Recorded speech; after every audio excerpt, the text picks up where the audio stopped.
Work. One of the things that I started hearing a lot when I got here was we're ready to grow the church.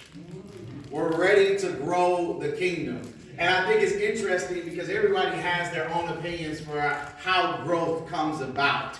And I love hearing it, but I have an opportunity to share my biased opinion on what really grows the kingdom. In order to grow the church, the ultimate goal is to grow the kingdom. And in order to grow the kingdom, you got to share Jesus with people. But before you can posture yourself to share Jesus with people, it's something that happens before the sharing. And that's called the praying. If anybody were to come and ask me, how do you grow a church? My response will be this: pray and share Jesus. And so for the next couple of months, we're going to go on a journey, and we're going to begin that journey with a short series on prayer. But the goal is that after we start talking about prayer, we go into a season where we talk about sharing Jesus. And that season will probably stop around summertime, where I will go into teaching a Bible class where all of our members will be together in the same place this summer, and we will actually study what it looks like to share Jesus with the world around us. And so to deceive others, because we even deceive ourselves.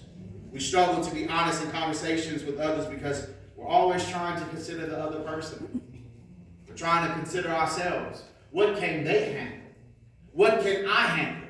And because we think less of the other person, we give them less of an answer. And because we think less of ourselves, we share less of an answer. Honesty is avoided because we automatically assume the person we are talking to cannot handle what we're about to share. We struggle to be honest because we assume that we can't even handle sharing it. So instead, we withhold. Instead, we moderate.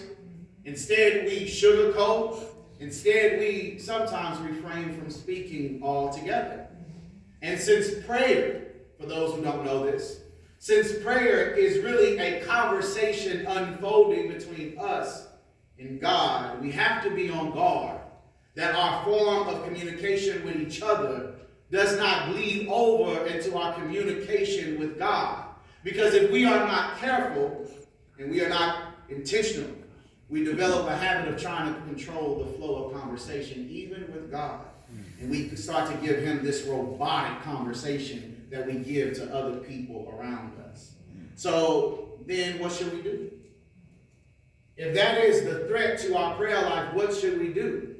I find myself looking at David often when it comes to how I ought to communicate with God, especially when you explore the Psalms, because David is very vulnerable and honest with God. And so if I'm struggling with honesty, why not go to a picture of a man who did not struggle when it came to honesty? Almost to the point where you're like, maybe you should struggle a little bit, David, because I'm struggling with how you're talking with God right now. Yet all the while, every single time we see David in the Bible, he is sometimes going off, he's mad, he's angry, he's frustrated, he's sad, he's lonely, and every time he's feeling something, what do we see David doing in the book of Psalms?